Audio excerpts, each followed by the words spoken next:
아니 제가 이 얘기 듣고 너무 가슴이 아파가지고 김명주 의원님이 예. 아니 글쎄 봉변을 당하실 뻔했다고. 어떤 인간들이 아 이게 큰일.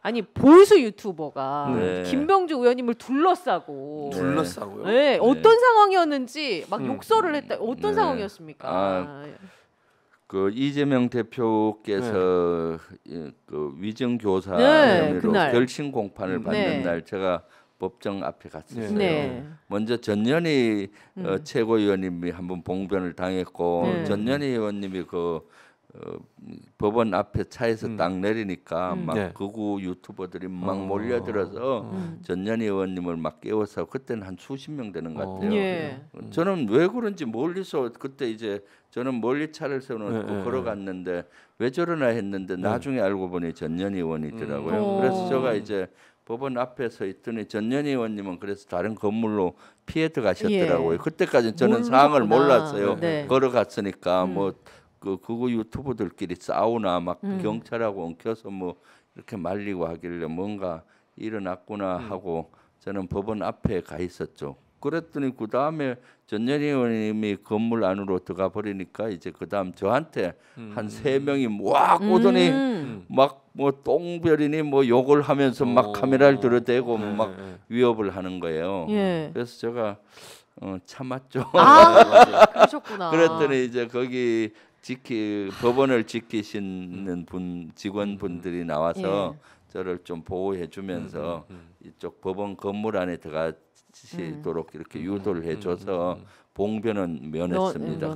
마치 때릴 것 같이 막 그렇게 위협을 큰 하고, 소리로 예. 상당히 위협감을 그쵸. 느끼겠더라고요. 네, 아니 그래서 특히나 또 이재명 네. 대표님께서 또 네. 그렇게 시민들과 접촉하는 순간에 또 네. 이제 그런 그 그렇죠. 목할 네. 테러 네. 그런 거를 우리가 또 두 눈으로 네. 안타까운 현장을 그러니까요. 봤잖아요. 그러니까는 네. 그렇게 좀 그런 현장을 네. 이렇게 보게 되거나 하면 일단은 겁부터 나는 게 사실이거든요. 그렇죠. 그럼 아주 막말하면서 네. 막 맞아요. 카메라를 네. 들이대면서 저에게 막말을 하면서 막 하니까 상당히 위압감을 느끼고 위협을 느끼겠더라고요. 그래서 제가 한마디 할까 고민하다가 예. 그냥 참고 저 영상 이제 저기, 나가고 저기, 있는데 네, 막 네. 저 밀쳐내 저분이 저 와서 막 큰 소리로 막 그 저를 위협하는 거예요. 그래서 마침 저 직원분이 안내해서 저 안으로 네. 그래서 아니 왜냐면 저기 의도적이라고 저는 생각해요. 저 사람들 저렇게 막 위협해서 이제 의원님이 정당한 방법으로 문제가 있다고 지적하면 그걸 가지고 자기들은 또 막 이제 방송하고 이럴 거예요. 그러니까 일부러 화를 돋궈 가지고 뭐 반응을 유도하는 유노하는 거죠. 근데 저렇게 하면 안 되는 거예요. 저건 폭력이에요. 의원님, 언어 폭력이에요. 네.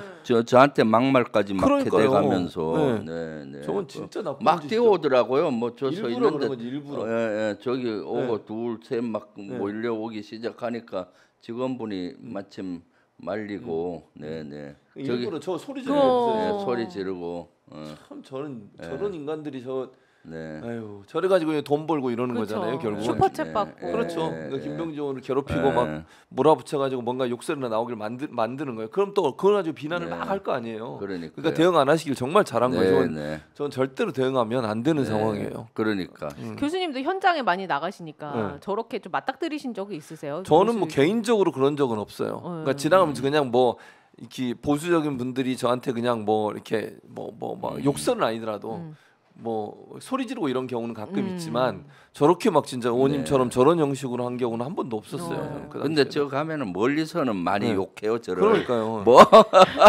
제가 탁했어요. 네. 저 그 폴리스라인 밖에서는 막 저를 되게 욕을 많이 하거든요. 이재명 대표님 오기 전까지는 막 욕도 하고 하는데 저렇게 뛰어들어서 위협적으로 하지는 않았는데 극한 직업입니다, 진짜. 네. 그 현장에 말씀해 주신 것처럼 네. 위증교사 혐의에 대해서 검찰이 이재명 대표에게 징역 3년을 구형한 그 재판 현장이었습니다. 오늘 최고위 모두 발언에서도 이제 강하게 말씀을 하셨는데 이재명 대표 3년 구형 이거는 어떻게 봐야 됩니까? 그러니까 이건 진짜 분노스럽잖아요. 지금 실제 이것은 민주주의에 대한 도전이면서 특히 야당 대표 죽이기, 특히 대권 주자, 유능한 대권 주자를 실제 드랍시켜야 본인들에게 유리하니까 인정사정 없이 이렇게 정치 검찰의 행태를 보여주는 거라고 봐요. 사실 위증교사 이것은 벌써 20년 전에 있었던 일이고 그리고 그 사건을 가지고 나중에 TV 토론에서 뭐 얘기를 한 걸 갖고 하는데 사실은 이것은 위증교사라기보다 위증하지 말라고 이렇게 얘기한 걸로 제가 30분짜리 그 녹취록을 몇 번 들어봤어요. 그래 들어봤을 때 전부 다 들어보면은 계속 그 이재명 대표께서 거기에 대해서 반응을 하거든요. 그냥 있는 대로 해달라. 위증을 하지 말라는 투로 12번이나 해요. 그냥 있는 대로. 기억을 좀 되살려서 김 비서관이 안 본 거 그런 얘기는 할 필요 없다. 있는 그대로만 좀 얘기해달라 하고 사실은 여기 그 김 비서관 있지 않습니까? 김진성 이분은 그 당시 이재명 대표와 반대편에 있던 사람이에요. 친했던 사람이 아닙니다. 상대방 그 경쟁자의 반대편에 있었던 분이고 그런 분들한테 어떻게 위증교사 해달라고 해요. 그렇지만은 그 반대편 그 당시 작고하신 전 성남시장 그분들하고 뭐 이런 관계 그때 비서관이었던 것 같아요. 그때 분위기를 알 테니까 그 분위기를 있는 그대로 얘기를 해줘라는 거였거든요. 그리고 반대편에 있던 분한테 위증교사를 어떻게 합니까? 큰일 날 일이잖아요. 그래서 말도 참 조심스럽게 계속 그러니까 그냥 있는 그대로 얘기해 주세요. 그리고 그때 사항을 좀 설명을 해주면은 도움이 되겠다 하되 있는 그대로 좀 해달라. 본 것 그대로 해달라. 안 본 거는 그냥 얘기하지 말라 하는데 경찰의 그 검찰에서는 이 30분짜리를 한 7분 이렇게 편집을 해갖고 했는데 중요한 거는 싹둑싹둑 잘라버렸어요. 예를 들면 사건 그날 통화할 때 우리 김 비서관님이 안 본 거 그런 얘기할 필요는 없는 거고 이것은 위증하지 말라는 거잖아요. 그런데 그건 빼고 이렇게 짜집기를 하니까 사실 그런 경우는 증거로서의 가치도 없어요. 네, 그러면서 이렇게 이재명 대표, 야당 대표, 유능한 그 대통령 후보 죽이기에 앞장서고 있는 것이죠. 네. 그게 더 그렇게 생각할 수밖에 없는 게 오늘 검찰에서 명품 수수 의혹이 불거진 이제 윤석열 대통령, 김건희 여사, 뭐 최재형 목사 모두 불기소 처분을 내렸단 말이죠. 그럼 이것에 대해서 국민들이 과연 납득을 할 수 있겠느냐 이런 겁니다. 그렇죠. 납득이 안 되죠. 어떻게 생각하세요? 아니 생각을 해보세요. 이거는 생각을 안 해도 돼요, 사실은. 김건희 여사를 풀어주기 위해서 딴 사람을 다 불기소한 거예요. 연관된 사람들 모두 다. 최재형 목사는 내가 처벌 받겠다. 나는 청탁을 한 거다 이렇게 얘기하는데도 불기소를 해요. 이게 웃기잖아요 이게. 그러니까 이거는 철저하게 김건희 씨를 빼주기 위해서 다른 사람마저 불기소한 거예요. 근데 반대로 이재명 대표는 위증하라는 게 아니고 사실대로 얘기다. 김병준 의원이 방금 다 설명했잖아요. 30분 전체 녹취록을 들어오면 사실대로만 얘기해라. 기억나는 것만 얘기해라. 그렇게 계속 얘기하고 있거든요. 근데 그게 위증 교사래요. 아니 위증을 하라고 얘기하거나 뭐 거짓말을 하라고 얘기하거나 아니면 뭐 이런 게 아니잖아요 전혀. 근데 생각을 되살려서 알고 있는 거 좀 얘기해 달라 이 얘기를 한 거예요. 근데 어떻게 이게 위증교사고 그것도 징역 3년이나 되는 구형을 할 수 있는 정도의 죄냐고요. 징역 3년은 원래 그 가중까지 다 해서 한 거예요. 최대로 한 거예요. 최대로. 그렇죠. 이게 말이 되는 얘기인지 모르겠어요. 속칭 이빠이라고 하죠. 진짜 그렇게 정말 할 수 있는 한을 다 끌어갖고 영끌해서 정말 영끌해서 한 거밖에 되지 않는다. 그러니까 이재명 대표를 죽이려는 의도밖에 없어요. 그러니까 이 사람들이 이런 태도를 보면 이거는 정말로 법적으로 뭔가 정말 문제가 있어서가 아니라 뭐 그냥 이것도 그리고 별건 수사예요. 원래 이걸로 수사한 거 아니었거든요. 그렇죠. 백현동 수사하다가 이걸 별건으로 잡아가지고 이걸로 지금 수사를 하고 있어요. 다른 걸로 못할 것 같으니까. 이건 검찰이 하면 안 되는 행동이에요. 별건 수사를 왜 합니까? 원래 검찰은 별건을 수사하지 못하게 돼 있어요. 근데 이재명 대표를 잡으려고 하다 보니까 별건으로 이걸 붙잡아가지고 김진성 씨를 모르겠어요. 그렇죠. 저는 본인이 또 그렇게 증언을 했다고 하지만 그게 회유일 수도 있잖아요. 알 수는 없는 거 아니겠습니까? 그 사람 왜 그렇게 입장을 바꾸면서 얘기했는지 모르겠어요. 뭐 위증의 얘기를 했다라고 본인이 또 얘기를 하고 있는데 그거는 사실관계를 따져봐야 되고 그 사람의 말을 100% 믿을 수 없는 게 증거가 없잖아요. 네. 녹취록만 보면 전혀 위증했다는 증거가 없는데 그걸 가지고 위증을 했다라고 이거 뭐 구형을 3년을 구형한다? 물증도 없이 이렇게 검찰 할 수 있는 거예요, 대체? 말이 안 되는 행동이에요. 지금 저희 방송하는 이 시간 4시 55분에 속보가 하나 떴는데 대통령실이 지금 검찰이 이렇게 불기소 처분 내린 데 대해서 특별히 입장을 밝히지 않겠다고 밝혔습니다. 이 입장이 없다. 이건 뭐 어떻게 해석해야 됩니까? 봐주기니까 당연히 입장을 봐주기해줘서 입장을 고맙습니다. 검찰 훌륭해요. 나를 봐줘서 이렇게 얘기할 수가 없잖아요. 그렇게 얘기하면 차라리 솔직하겠는데 봐줘서 고마워 땡큐 이것도 이렇게 하면 차라리 그동안 고생했어. 고생했어. 잘했어. 정말 뒤로는 그렇게 할 너 많아 보인다. 그냥 개인적으로 개인적으로 생각할 있다. 이것이 정치 검찰이란 얘기죠. 그러니까 사실 이재명 대표께서는 관련해서는 지난번에 2년 또 거의 법정 최고형을 했잖아요. 가중까지 그러니까 이번 경쟁하다시피 이번에는 2년 했어? 우리는 더 해. 3년. 검찰들이 충성 경쟁을 하는 것 같은 모습을 보이고 있고요. 이거는 진짜로 너무나 검찰들이 나중에 이러한 여기 관여했던 검찰들은 저는 역사의 기록으로 남을 것이고 역사의 죄인으로 남을 거라고 저는 생각을 해요.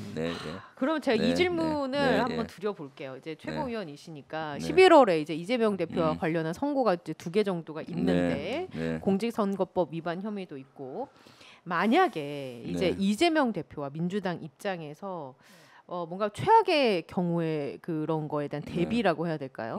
뭐 그런 거가 있을까? 이제 이 부분을 한번 여쭤봐요. 현재는 뭐 그런 거는 없고요. 사실은 지금 우리는 저도 그렇고 이재명 대표님의 무죄를 저는 믿고 있고요.